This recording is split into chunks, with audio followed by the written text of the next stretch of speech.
Praise the lord. ಯೇಸು ಕ್ರಿಸ್ತನ ಹೆಸರಿನಲ್ಲಿ ನಿಮ್ಮೆಲ್ಲರನ್ನ ನಾನು ಸ್ವಾಗತಿಸ್ತೇನೆ. ಇವತ್ತಿನ ಎಬೆನ್ಸನ್ ಮಿನಿಸ್ಟ್ರೀಸ್ ಸೇವೆಗೆ ಈ ಒಂದು ಕಾರ್ಯಕ್ರಮಕ್ಕೆ ನಿಮ್ಮೆಲ್ಲರನ್ನ ಹೃದಯಪೂರ್ವಕವಾಗಿ ಸ್ವಾಗತಿಸುವಂತವನಾಗಿದ್ದೇನೆ. I am Professor Dr. Ebenson James. You are watching Ebenson TV. ಈಗ ನೀವು ಪ್ರೊಫೆಸರ್ ಎಬೆನ್ಸನ್ ಜೇಮ್ಸ್ ಅವರ ಮುಖಾಂತರವಾಗಿ ಎಬೆನ್ಸನ್ ಟಿವಿ ಕಾರ್ಯಕ್ರಮವನ್ನ ನೀವು ವೀಕ್ಷಿಸ್ತಾ ಇದ್ದೀರಿ.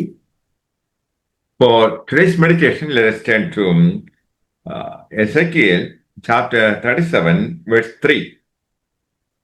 ನಾವು ಇವತ್ತಿನ ಧ್ಯಾನಕ್ಕಾಗಿ ಎಜ್ಕೇಲನ ಪುಸ್ತಕ 37ನೇ ಅಧ್ಯಾಯ 3ನೇ ವಚನವನ್ನ ನೋಡಿಕೊಳ್ಳೋಣ.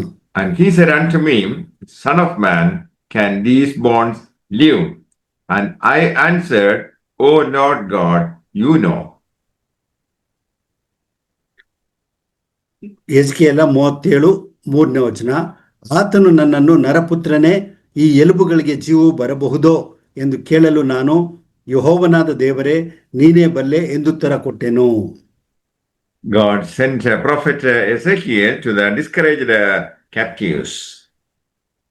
ಈ ಒಂದು ಸಂದರ್ಭದಲ್ಲಿ ನಾವು ನೋಡೋದೇನೆಂದ್ರೆ, ನಿರಾಶೆಯಲ್ಲಿದ್ದಂಥ ಸೆರೆಯಲ್ಲಿದ್ದಂಥ ಜನರನಿಗೆ ಎಜ್ಕೇಲನನ್ನ ದೇವರು ಕಳಿಸಿಕೊಡುತ್ತಾನೆ.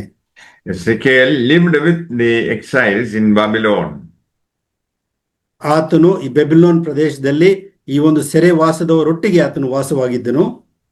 He was a captive ministering to the captives. ಆತನು ಸೆರೆ ಹೋದವರಿಗೆ, ಆತನು ಸೆರೆಯಲ್ಲಿದ್ದಂಥವರಿಗೆ ಸೇವೆ ಮಾಡುವಂತ ವ್ಯಕ್ತಿಯಾಗಿದ್ದನು. Ezekiel's responsibility was to deliver God's message.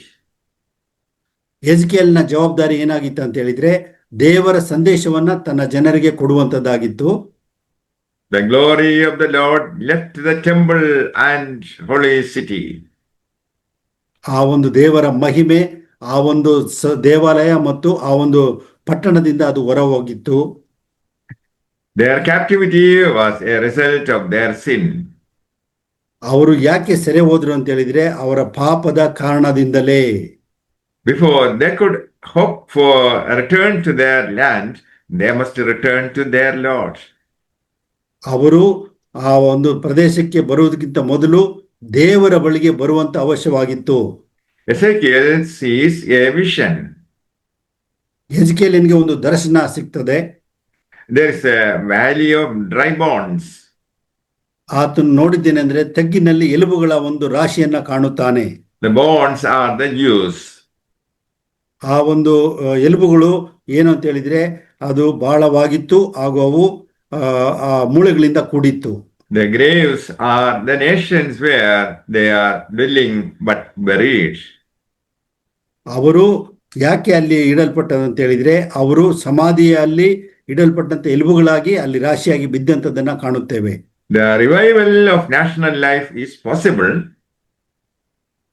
ಆ ಒಂದು ದೇಶದ ಒಂದು ಪುನರುಜ್ಜೀವನ ಹೇಗೆ ಸಾಧ್ಯ ಅಂತ ಹೇಳಿದ್ರೆ, It's not beyond the power of God. ಅದು ದೇವರ ಒಂದು ಶಕ್ತಿಯ ಒಳಗಡೆನೆ ಇರ್ತದೆ. Even dry bones are made to live. ಆ ಒಂದು ಒಣಗಿದ ಎಲುಬುಗಳು ಕೂಡ ಜೀವ ಬರುವಂತದ್ದನ್ನ ನಾವು ಈ ಒಂದು ಭಾಗದಲ್ಲಿ ನೋಡುತ್ತೇವೆ. Dry bones speak of a total absence of spirituality. ಆ ಒಂದು ಆತ್ಮಿಕತೆ ಇಲ್ಲದಂತ ಜೀವನವೇ ಈ ಒಂದು ಒಣಗಿದ ಎಲುಬುಗಳಿಗೆ ಸಮಾನವಾಗಿರ್ತದೆ. It was a time of hopelessness. ಇದು ನಿರೀಕ್ಷೆ ಇಲ್ಲದಂತ ಒಂದು ಪರಿಸ್ಥಿತಿ ಅವರದಾಗಿರ್ತದೆ. People of Israel had resigned themselves to failure. ಆ ಒಂದು ಇಸ್ರಾಯೇಲ್ ಜನರು ಆ ಒಂದು ಸೋಲಿಗೆ ಕಾರಣರಾಗಿ ಈ ಒಂದು ಪರಿಸ್ಥಿತಿಯಲ್ಲಿ ಅವರು ಇರುತ್ತಾರೆ. They believed that they were like dry bones. ಅವರು ಏನು ಯೋಚನೆ ಮಾಡಿದ್ರೆ ಅಂದ್ರೆ, ಅವರು ಒಣಗಿದ ಎಲುಬುಗಳೋಪಾದಿಯಲ್ಲಿ ಇದ್ದಾರೆ ಎಂಬುದಾಗಿ ಅವರು ತಿಳ್ಕೊಳ್ತಾರೆ. But things would change when God steps in. ಆ ದೇವರು ಬಂದಾಗ ಆ ಪರಿಸ್ಥಿತಿಗಳು ಬದಲಾಗುವಂತದ್ದನ್ನ ಕಾಣುತ್ತೇವೆ. God asked Ezekiel, could the dry bones live? ದೇವರು ಎಜ್ಕೇಲನನ್ನು ಕೇಳುತ್ತಾನೆ, ಒಣಗಿದ ಎಲುಬುಗಳಿಗೆ ಜೀವ ಬರಬಹುದೋ ಎಂಬುದಾಗಿ ಕೇಳುತ್ತಾನೆ. If Ezekiel said no, then there was not enough faith in the preacher. ಎಜ್ಕೇಲನ್ ಹೇಳುತ್ತಾನೆ, ಇಲ್ಲ ಎಂಬುದಾಗಿ ಹೇಳುತ್ತಾನೆ. ಆ ಒಂದು ಬೋಧಕನಲ್ಲಿ ಸಾಕಷ್ಟು ನಂಬಿಕೆ ಇಲ್ಲ ಎಂಬುದಾಗಿ ನಾವು ನೋಡುತ್ತೇವೆ. But the prophet was wise in his reply. ಆ ಒಂದು ಪ್ರವಾದಿಯ ಒಂದು ಉತ್ತರ ಒಂದು ಬಹಳ ಒಂದು ಆ, ಒಂದು ವಿವೇಕವುಳ್ಳಂತ ಉತ್ತರವಾಗಿರ್ತದೆ. He said, Lord, you knew. ಆತನು ಹೇಳ್ತಾನೆ, ಕರ್ತನೆ ನೀನೇ ಬಲ್ಲೆ ಎಂಬುದಾಗಿ ಹೇಳುತ್ತಾನೆ. These bonds tell sad stories of people. ಈ ಒಂದು ಎಲುಬುಗಳು ಏನನ್ನ ಹೇಳ್ತದೆ ಅಂತ ಹೇಳಿದ್ರೆ ಜನರ ಕಥೆಗಳನ್ನ ಹೇಳುವಂತದ್ದಾಗಿದೆ. People's lives have come to an end under some terrible circumstances. ಕೆಲವು ಕೆಟ್ಟ ಪರಿಸ್ಥಿತಿಗಳಿಂದ ಈ ಒಂದು ಜನರ ಒಂದು ಪರಿಸ್ಥಿತಿ ಬಹಳ ಕೆಟ್ಟ ಪರಿಸ್ಥಿತಿಗೆ ಬಂತೆಂಬುದಾಗಿ ನೋಡುತ್ತೇವೆ. Israelis thought that their nationhood was forever gone. ಅವರು ಇಸ್ರೇಲರು ಯೋಚನೆ ಮಾಡಿದ್ದೇನೆಂದ್ರೆ ಅವರು ಸ್ವದೇಶವನ್ನ ಅವರು ಮರೆತು ದೂರ ದೇಶದಲ್ಲಿ ಇರುವಂತದನ್ನ ನೋಡುತ್ತೇವೆ. Prophet is told by God to preach to the bonds, and Ezekiel had enough faith. ಆ ಎಜೆಕೇಲನಿಗೆ ನಂಬಿಕೆಯಿಂದ ಆತನು ಒಣಗಿದ ಎಲುಬುಗಳಿಗೆ ದೇವರ ಒಂದು ಸಂದೇಶವನ್ನು ಆತನು ಕೊಡುತ್ತಾನೆ. When Ezekiel spoke words from God, bonds of each body came together and the bodies began breathing. ಆ ನಂಬಿಕೆಯಿಂದ ಆ ಪ್ರವಾದಿಯು ಆ ಒಂದು ಎಲುಬುಗಳಿಗೆ ಸಂದೇಶ ಕೊಟ್ಟಾಗ ಅವೆಲ್ಲವೂ ಕೂಡ ಕೂಡಿ ಬರುವಂತದನ್ನ ನೋಡುತ್ತೇವೆ. They lived and stood up a great army. ಅವರು ಒಟ್ಟಾಗಿ ರಾಶಿಯಾಗಿ ಬಂದು ದೊಡ್ಡ ಸೈನ್ಯವಾಗಿ ಅವರು ಮಾರ್ಪಡುತ್ತಾರೆ. God promised to open their graves in exile and cause them to rise again and return to the land of Israel. ಸಮಾಧಿಯಲ್ಲಿದ್ದಂತ ಇಸ್ರಾಯೇಲರನ್ನ ದೇವರು ಕರೆದು ಅವರು ತಮ್ಮ ದೇಶಕ್ಕೆ ಹಿಂತಿರುಗುವಂತೆ ಅವರಿಗೆ ಕರೆ ಕೊಡುತ್ತಾನೆ. The Lord promised to put his spirit into them and they shall live and return home again to their own land. ದೇವರು ತನ್ನ ಆತ್ಮವನ್ನು ಈ ಒಂದು ಜನರಿಗೆ ಕೊಟ್ಟು ಮತ್ತೆ ಸ್ವದೇಶಕ್ಕೆ ಹಿಂತಿರುಗುವಂತೆ ದೇವರು ಇಲ್ಲಿ ಕಾರಣಕರ್ತನಾಗುತ್ತಾನೆ. Speak the word in your situation, God will do the impossible. ನಿಮ್ಮ ಪರಿಸ್ಥಿತಿಯಲ್ಲೂ ಕೂಡ ನಂಬಿಕೆಯಿಂದ ನೀವು ದೇವರ ವಾಕ್ಯಗಳನ್ನು ಹೇಳಿರಿ, ನಿಮ್ಮ ಪರಿಸ್ಥಿತಿಗಳು ಬದಲಾಗುತ್ತವೆ. When God steps in, the Jericho wall in front of you will disappear. ದೇವರು ಹೇಳಿದಾಗ ಎರಿಕೋ ಕೋಟೆಯು ಮುರಿಯಲ್ಪಟ್ಟದ್ದನ್ನ ನಾವು ನೋಡುತ್ತೇವೆ.